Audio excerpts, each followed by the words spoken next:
तब कथामृतम तप्त जीवनम कविर्भीड़ितम कल्मषापहम। जब तक कल्मश नहीं निकलेंगे, अविद्या अस्मिता जब तक नहीं निकलेगी, आपके भीतर में से काषाय निवृत्ति नहीं होगी, तब तक आनंद की प्राप्ति होगी नहीं।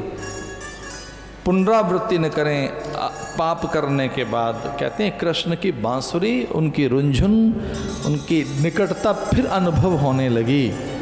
सच मानिए मन से आदमी हार जाता है, तो भीतर ही बैठी है चेतना, उसे जगाइए।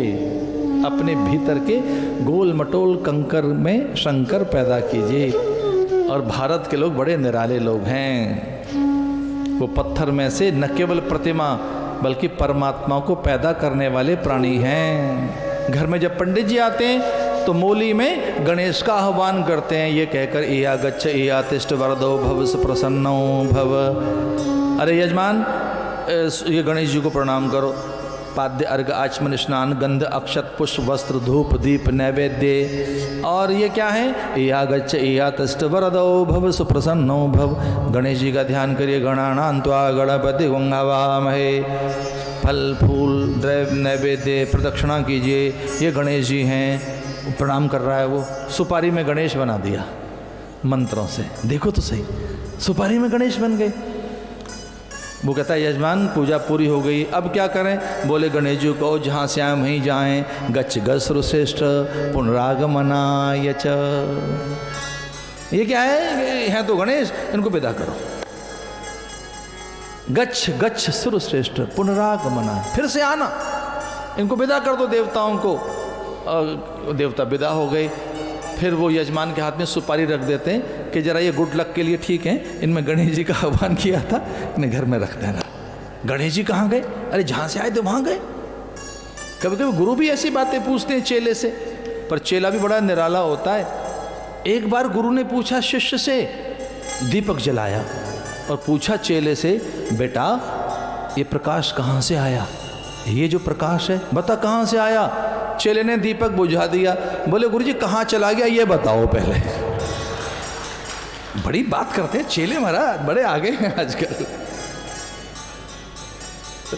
गुरु ने दीपक जलाया और पूछा, अरे शिष्य क्या है ये? हमारा प्रकाश। बेटा कहाँ से आया? चेले ने दीपक को बुझाया और बोला गुरुदेव ये बताओ कहाँ चला गया? तो गुरुजी ने कहा जहाँ से आया था वहीं चला गया। ये अनंत में से आया था, वहीं चला गया। भावना है एक देवताओं की, हमारे भीतर में भी एक भावना है।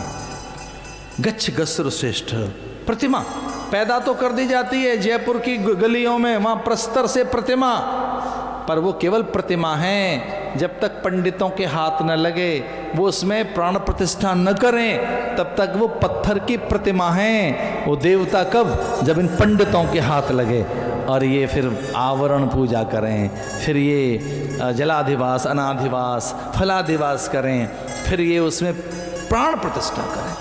मुझे एक बहुत विश्वास के साथ आपसे बात कहनी थी।